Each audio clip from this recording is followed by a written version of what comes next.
Hello class and welcome to week 4 of BUAD 301. This week we're going to look into chapters 8 and 10 of your textbook.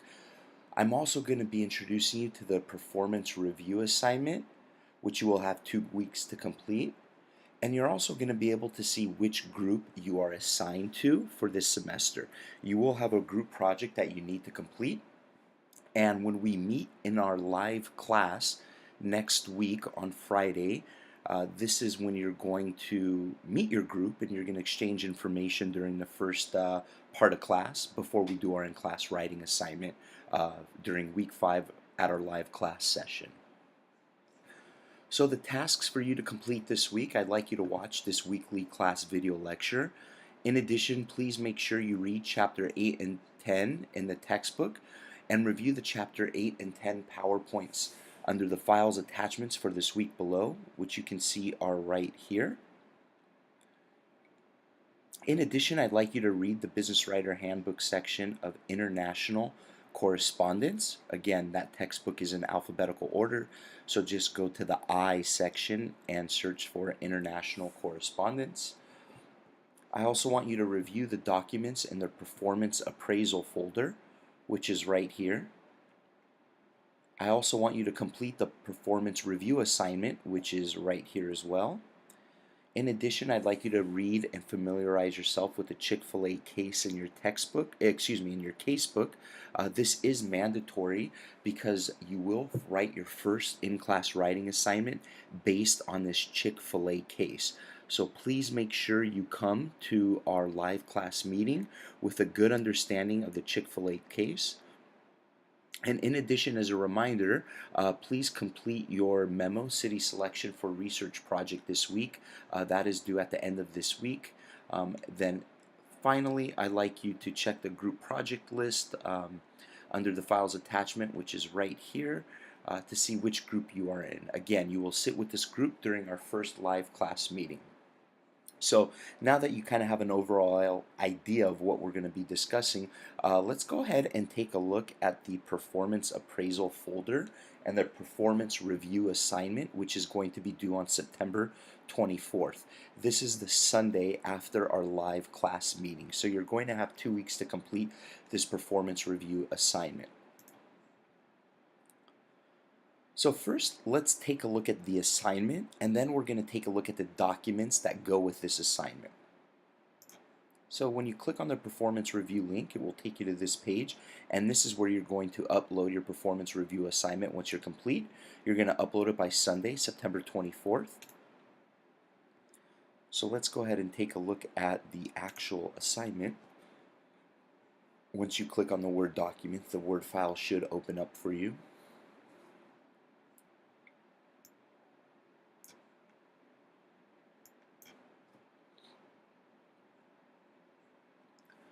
So the purpose of this performance evaluation is for you to write a clear, well-constructed annual performance evaluation of an employee, providing enough information to determine whether your direct report should receive a raise and how much, and what goals he should strive for in the future. So you're going to be looking at someone's performance, and this person is someone who reports directly to you. That is why we call them a direct report. So this is someone who works under you and they report directly to you. Now your objective in this process is to gain experience determining appropriate details to include when evaluating an employee's performance, to practice writing for multiple audiences in a sensitive and constructive way.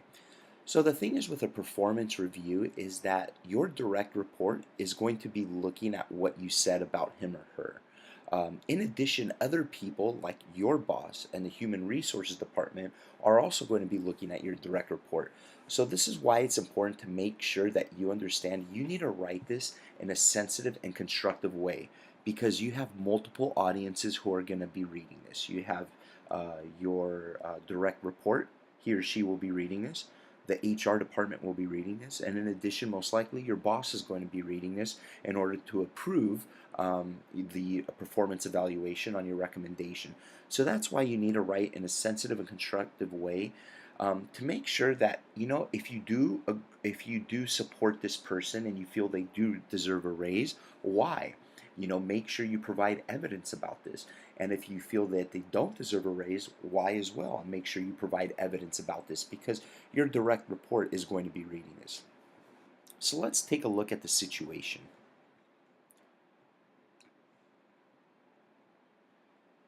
So the situation, your direct report, John Smith, an outside sales representative working for a consumer packaged goods company, completed his first year with the company in December. It is now time for you to do his annual evaluation to determine whether he should get a raise and how much he should receive. Please bear in mind a 5% raise is considered good. You may go up or down with a raise from this point. So that's one of your tasks for this project is that you need to determine whether or not this person should receive a raise, and if so, how much. And this is the information that you're going to be able to provide, to determine if he deserves a raise. So you are provided with the following information from John Smith's personal file. So the first bullet point, John did not make his goal until his third month with the company, and since then he has made the next 9 monthly sales quota. So he's completed 9 out of 12 monthly sales quota. So it's important to keep in mind that he didn't meet his goals until the third month. And so the first 2 months were a little bit difficult. Why? Maybe because it was his first time working at this company. He was kind of trying to maybe really, learn a little bit more about the company and the clients and whatnot. So it took him a couple months to get started. Second bullet point, John missed the team meeting on January 30th due to new employee orientation he had to attend. So keep that in mind. It was an employee orientation, which I'm sure was mandatory, but he did miss a meeting. So how would you mark that? John had the highest placement of new SKUs for his district compared to his peers. So he had the highest placement of his new SKUs, which is excellent. On November 18th, John was expecting a large order to be delivered to one of his accounts for a special weekend promotion. Unfortunately, the truck broke down and John went and placed the product in his company car and made 3 special trips for his customer to ensure the product was at the event. This took John nearly 10 hours of driving and he was finished by 2 a.m. due to the distance he had to drive. Next bullet point. John's line manager received a phone call that he had been late to a high-profile planning meeting from one of their highest volume customers. So you can see the majority of the things John has done have been really exceptional, but he was late to a high-profile planning meeting. So to assist you to avoid just rehashing the case facts from above, please ask yourself the following questions and write about these answers. How did John's contributions affect the organization he works for? How did John's actions have an impact on other people? What skill sets might John be good at based on what he did? So your writing task. Put yourself in the position of being John's line manager. So he is your direct report. Write John's annual evaluation for the period October 2014 to October 2015, indicating whether he should receive a raise or not, how much he deserves, what his rating is, and what areas you believe he should work on in the future. You're going to write a memo and use memo format addressed to myself, Dr. L. Bobby Papulias. You may use titles, headings, except for the first section of a memo. Remember, that does not include a title or heading. It is just an introductory paragraph. So maybe a suggestion, include a paragraph for each of John's strengths, challenges, and maybe his overall performance. Use the rating definitions PowerPoint slides, which we will go over next. Decide which rating Barry should receive. Do not lift phrases from the case or this sheet. This is plagiarism and will result in severe penalties. So you can't just copy and paste information on here. You need to write everything in your own words. Keep the valuation to 1 page only. It should not be more than 1 page. And of course, use spell check. So your evaluation, use good business thinking before you print your final copy. Do not say anything that could result in a libel or slander lawsuit. You don't want to say anything bad about this person where it would hurt his image. You should only state facts which were discussed above in the bullet points. Your written language needs to align with the rating you are issuing to John. I will be looking for the strategy and format discussed in class and will use the class rubric to determine your grade. This assignment is worth 40 points. So now that you have an idea of what this performance evaluation looks like and what you need to complete, let's go ahead and close this out, and we'll go back to the performance appraisal folder, which is right here, and I've gone ahead and I've uploaded a couple documents for you. So let's take a look at the performance rating definitions PowerPoint.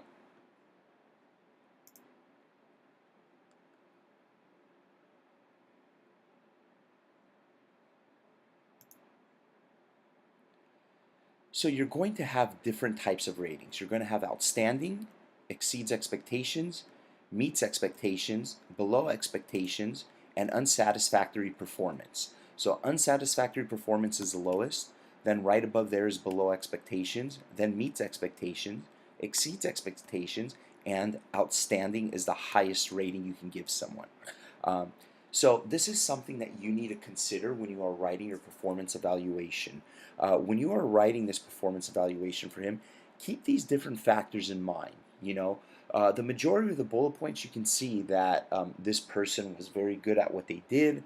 They were late to a high-profile meeting. So overall, how would you rate their performance? You can see that for outstanding, it significantly overachieves agreed objectives with quality, quantity, and speed of execution, setting the standards for the others on a consistent basis. So did your direct report set the standards for others on a consistent basis in everything he did? Exceeds expectations. Exceeds agreed objectives and usually surpasses the quality, quantity, and speed of execution. Some aspects of this performance have been example for others to model. Meets expectations. Does your direct report achieve agreed objectives with quality, quantity of work, and speed on a consistent basis, and on occasion may surpass agreed goals and timetables? If so, this is where you would rate him. So I want you to make sure that you put your rating in your memo report of where you feel your direct report this person will be. You need to make sure that you write about whether this person is outstanding, exceeds expectations, meets expectations, are below expectations, unsatisfactory performance, and provide reasoning in detail using the bullet points that are provided in the overall in the bullet points of the overall case. So if the person is outstanding, focus your discussion on how did the associate significantly overachieve objectives? Which performance dimensions were exemplary? Were all of them outstanding? If exceeds, focus on these details. If below expectations, focus on these. If unsatisfactory, focus on these. Oh, and of course, if meets expectations, focus on these discussions as well. So whichever one you decide to go with, this is how I want you to focus it on. So think of this kind of as more of a practice for business writing. Remember, your business writing needs to be concise. It needs to be to the point. You need to consider your audiences for this direct report. For this memo report. You're going to be having your direct report reading this, HR department, and your boss reading this. So if you think about this, these are people who work in your office. They have a good understanding on how the company operates. So you can stay away from explanations about the company itself. If you're giving reasoning for this person is outstanding because our company prides ourselves on people who can perform an outstanding task on certain situations, you don't want to write about that. That sounds like jargon because all of your audience members who are going to be reading this understand the company and they understand the job description. So you can stay away from beating around the bush to help support your reasoning. Rather, if you think this person is outstanding, right, this direct report is outstanding because of these reasons, X, Y, and Z, whatever it may be. But this is a memo report that you need to write because it is a recommendation that you're doing. Similar to, when you grade someone in your group project, you may have someone who is outstanding and then you may have someone who is unsatisfactory. Well, why is this person outstanding? Why is this person unsatisfactory?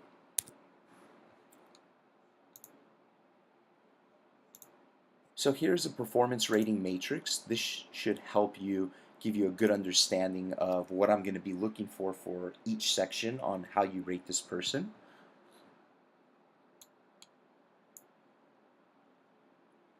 So this is the performance rating matrix. So quantity and quality of output, timeliness of delivery, use of resources, customer impact, freedom from unplanned support, team unit contribution. So is this person outstanding in all of these items? Maybe in one of them there exceeds expectations, maybe in two of them there exceeds expectations. Maybe to you it's something where they meet expectation. Well, if they have everything that they are outstanding at and exceeds expectations, but one is unsatisfactory, where would you put them on the overall matrix? So that's something you need to consider. Let's go back to the actual memo, or excuse me, to the performance review assignment.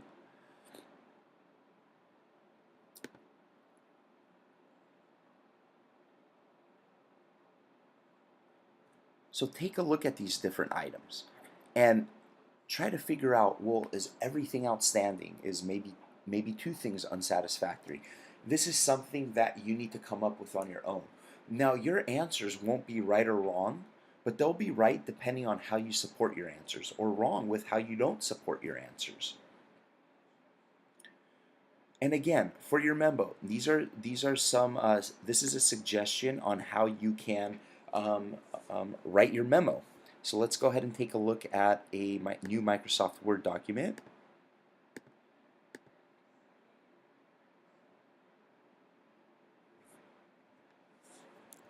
So if you're writing to, from, date, subject, your first paragraph is an introduction.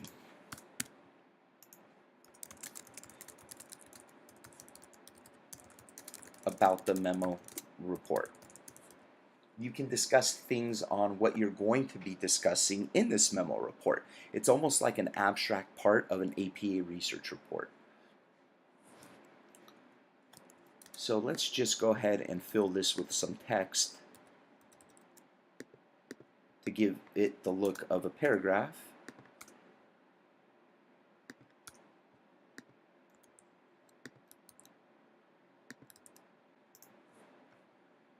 So maybe in your first section here, you want to talk about strengths. So we'll put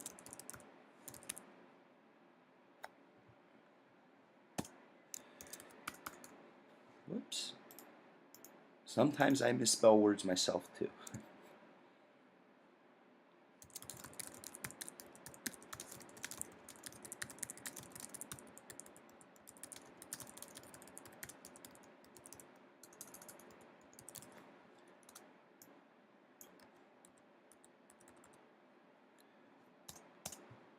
And now you want to talk about challenges.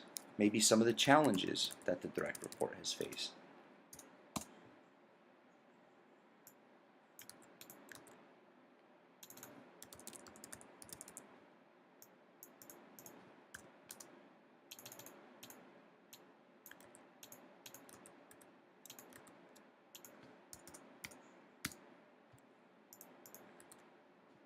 And then in your final paragraph, you can discuss the overall performance.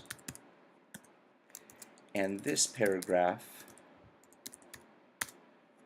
can discuss the overall performance, your recommendation of a raise, and how much the raise should be.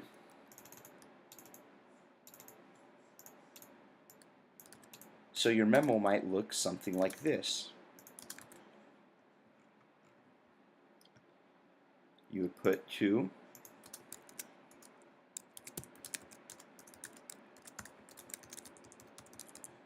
your name here, the date that you write this,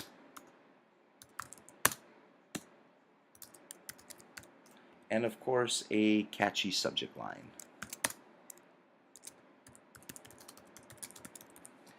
Now, your memo report doesn't have to look exactly like this. You can change these paragraphs in any and which way you feel is necessary. Maybe you want to combine strengths and challenges. And then maybe here you would put overall performance. And then here you can do maybe just your recommendation. So you can see in your memo, please format it in a way that you feel is correct. Now, either of these, which I had before, this format or even this format right here, they're both correct. They would both work as long as you write what you need to write about and give your reasoning behind it. So that is your performance evaluation, and that is going to be due at the end of week 5, which I have up here as well too, 9/24. And then also when you click on performance review assignment, I'll have the due date here as well too. Remember, I don't accept any late work, so please make sure that you get it in on time.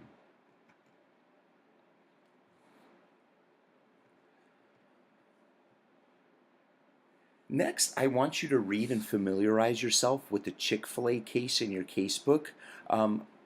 This is very important that you come to our first live class meeting having read this case, because this is when you're going to write your first in-class writing assignment. And your first in-class writing assignment is going to be based on this case. You're going to have to write a case analysis on this Chick-fil-A case in your casebook. So let's scroll back up to, I believe it was week 2. Yes, week 2 right here. This is where I have the 2 5-step case analysis that you should have reviewed and familiarized yourself with. There's a condensed version and there's a full version. So if you click on condensed, this will kind of give you an idea of the format that you're going to have to write in for your case analysis. And remember, your case analysis will be 1 page max. So for the Chick-fil-A case, you're going to define the case problem. Who is the decision maker? Include the title and company. What is the underlying problem? And give a little background about the case, some context, and the decision maker's goal in solving the problem. Because I am your reader, think of you educating me about this case, giving me an idea of what the case is about and what the underlying issue is. You also need to discuss why he or she needs to address this now and what would happen if it is not addressed now. So once you read the Chick-fil-A case and you figure out what the issue is, why does this issue need to be addressed now? And if it isn't addressed now, what will the problem turn into? And when does he or she need to address it? What kind of sense of urgency do you have into it? Step 2, I want you to consider facts and underlying assumptions. So remember, you can discuss this Chick-fil-A case in good detail as long as you provide the facts and underlying assumptions in this case. I want you to list significant facts and events. Disregard irrelevant information that I don't need to know about in order to make a decision on this case analysis. Remember, a case analysis is something that you're going to be writing to give me a recommendation on what I need to do to fix the problem. So let's scroll down here to the formatting.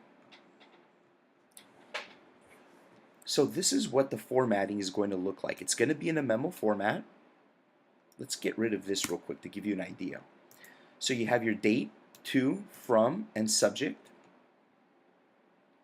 Then you're going to discuss your problem statement here. This problem statement is going to be about a paragraph long.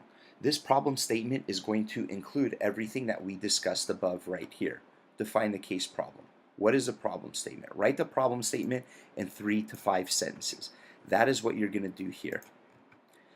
Then you're going to write the purpose and objective.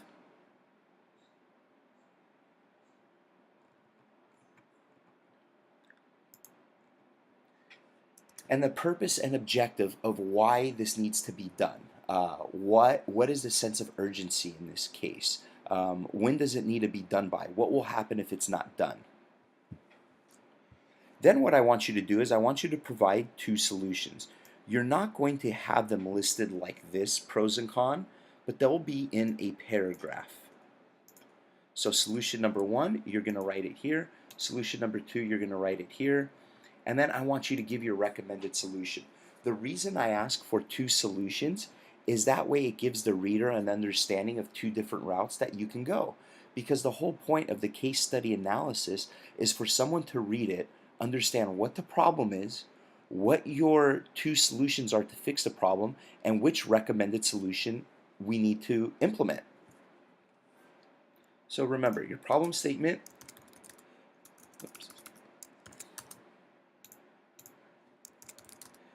this will be a paragraph. Actually should be about, you know what, let's go ahead and take this 3 to 5 sentences.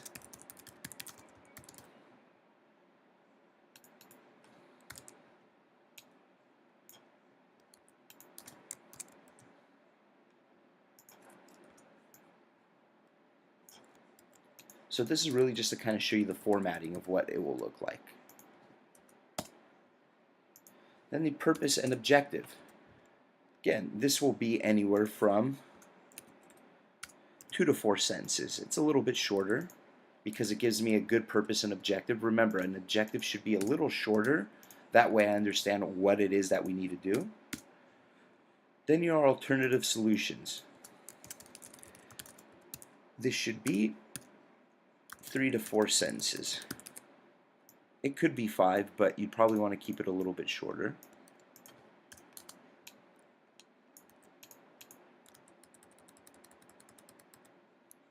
And then you have solution 2, which this should be about 3 to 4 sentences as well.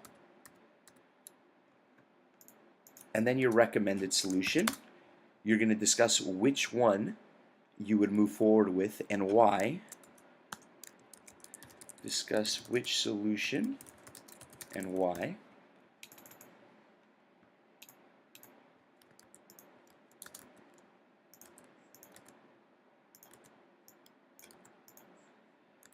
And this should be anywhere from 3 to 4 sentences as well. And then, of course, the action steps, which this should be about 3 to 4 sentences as well. So this is what your, let's go to,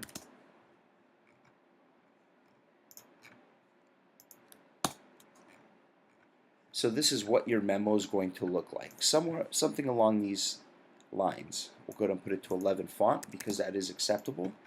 So it'll look something like this in memo format.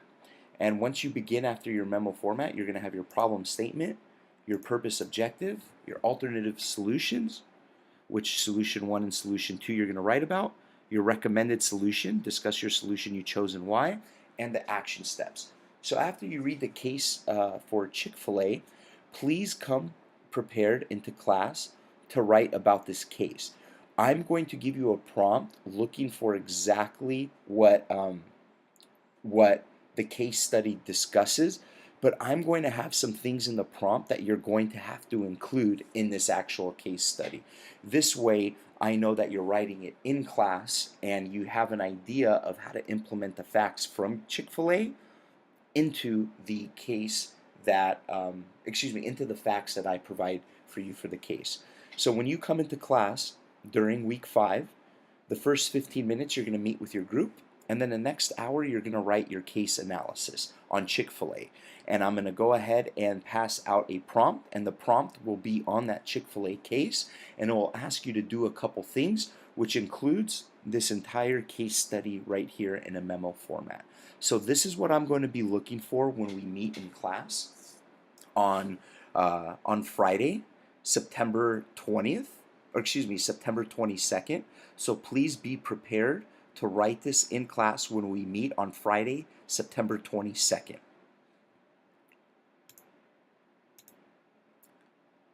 And you can always go back over this 5-step case analysis, the full version.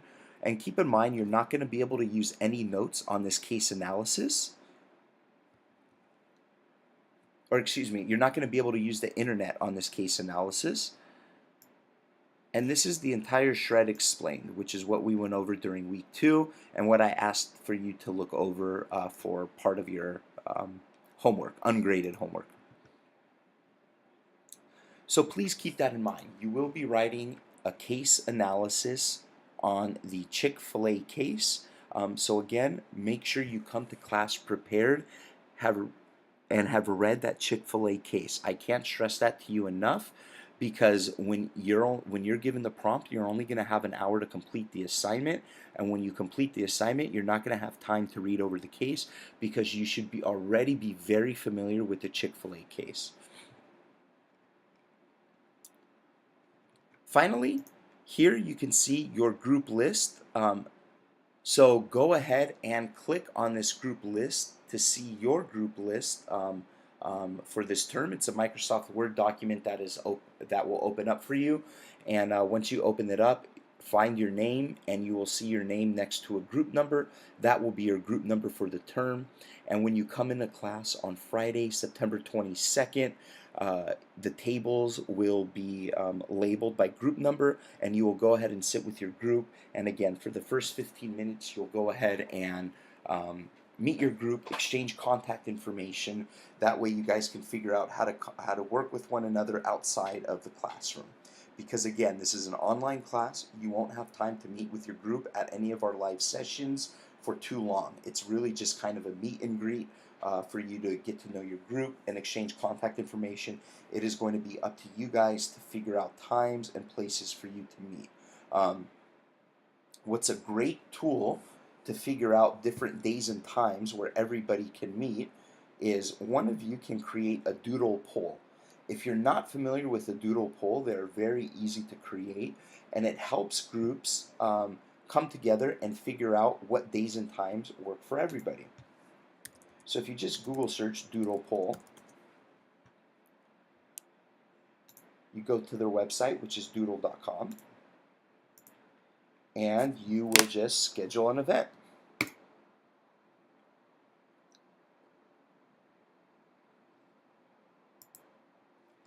So maybe what you can say for your group title is BUAD 301 group, maybe first group meeting, or group meeting 1.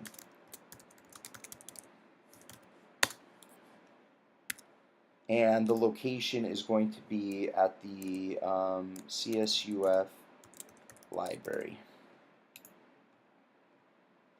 You'll hit continue. So let's say you want to provide some dates for your group to meet. And so let's say when we meet on Friday, September 22nd, your group says, hey, let's try to get together sometime in the beginning of October, so that way we can kind of get going on our group project. So let's say you want to meet during, let's say this week, October 16th through the 20th. And you say your group, you tell your group, let's meet for 2 hours, a 2-hour block. So what you would do is you would select 16th, 17th, 18th, 19th, and 20th. And you would put at times.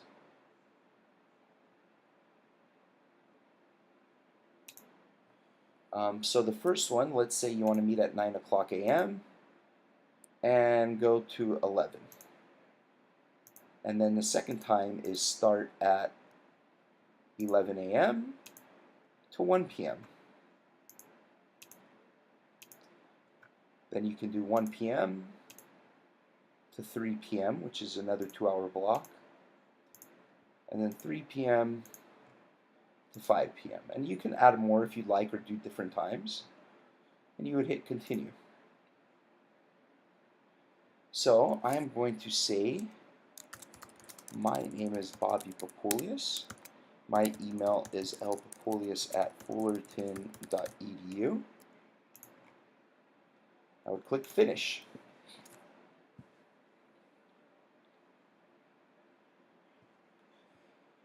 So what you want to do is you want to click this link up here.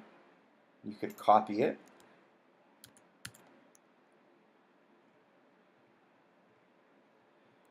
And what happens is that you are the first participant since I created it. And once you email it to people, if you'd like, you can email it directly to your group by clicking on this link. And I will just put my email in here again.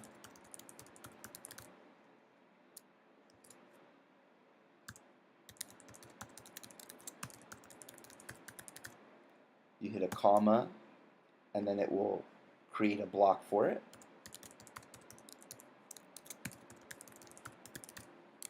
or you could hit tab, either one would work, and it will create a block. And then what will happen, you click send here, and it will send this poll to your group members. So what's great about this now is I can go through this, and once your group members receive this through email, they'll sign up for it and their name will go right underneath here. So let's say I'm not available on Tuesday and Thursday because I'm in class all day on Tuesdays and Thursdays. So my only available days are Monday, Wednesday, and Friday. So I can do Monday 9 a.m. to 11, 11 to 1, 1 to 3, 3 to 5. I can't do any times on Tuesday. But Wednesday I'm available. Oh, but wait, you know what? I just remembered Wednesday I have a doctor's appointment at 4 o'clock. So I'm not going to be able to do this block right here. So I'm going to skip over it. Thursday, again, I have classes. And then Friday, I'm available on all blocks. And then I will click done.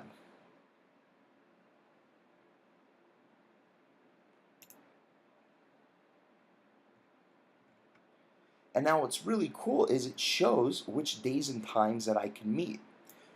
And once everybody in your group completes it, you can go to the columns and you can see which ones are filled out. And then you can select that day and time for you guys to meet. So let's say all 4 participants, there's only one day and time where everybody can meet, and that's on Wednesday between 11 and 1 a.m. Then you guys all know we're going to meet from 11 to 1 a.m. on Wednesday, October 18th. You could send an email out to everybody and let them know that is the date that the doodle poll shows that we can all participate together. So this is a great tool to use. I would highly recommend it. And don't worry about details and specifics about the actual group project. We're going to be going over that in a later week. But right now, I just want you guys to really kind of get to know who's in your group. When we meet together on Friday, September 22nd, you're going to be able to exchange contact information and start setting up group meetings for you guys to work on your group project together. And again, reminder right here, mandatory live class meeting during week 5 on Friday, September 22nd. Again, make sure you come to class prepared, have read the Chick-fil-A case. Make sure you complete your reading. It is extremely important that you complete your Chick-fil-A case for this book. Excuse me, for this in-class writing assignment. Extremely important you come to class prepared. I can't stress this enough. Make sure you read your Chick-fil-A case, because if you come in and not having read that Chick-fil-A case, you're not going to be able to complete the case study analysis that we're going to write in class.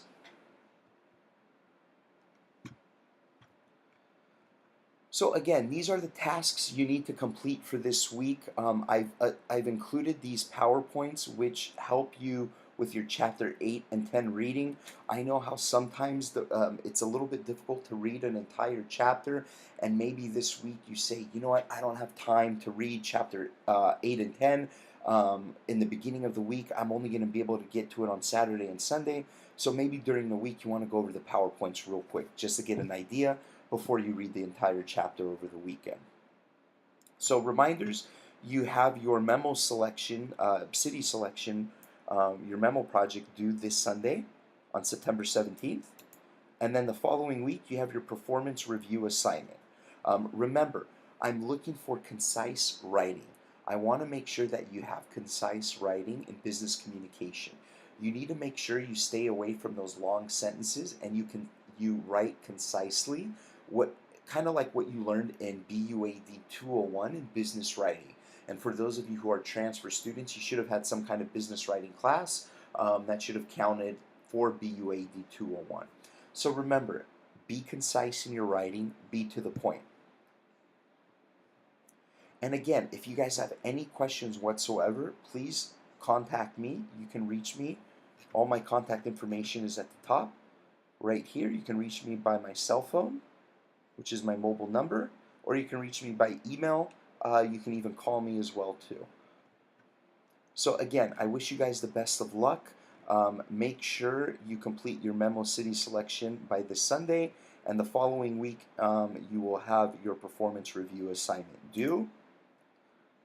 And we are going to also meet the following week during week 5 on Friday, September 22nd, please make sure to see the date and time, which is at the top of your specific titanium. Remember, I have 2 classes for this section for BUAD 301, so make sure you open up your syllabus that you are registered for, scroll down to the weekly content and see what time we're meeting, or at the top of the syllabus it has our class days, times, and locations. And I will also send out a reminder email at the beginning of next week to let you know the day, time, and class for your specific class. So again, reach out to me if you guys have any questions whatsoever, and I want to wish you all the best of luck, and I'm looking forward to meeting all of you.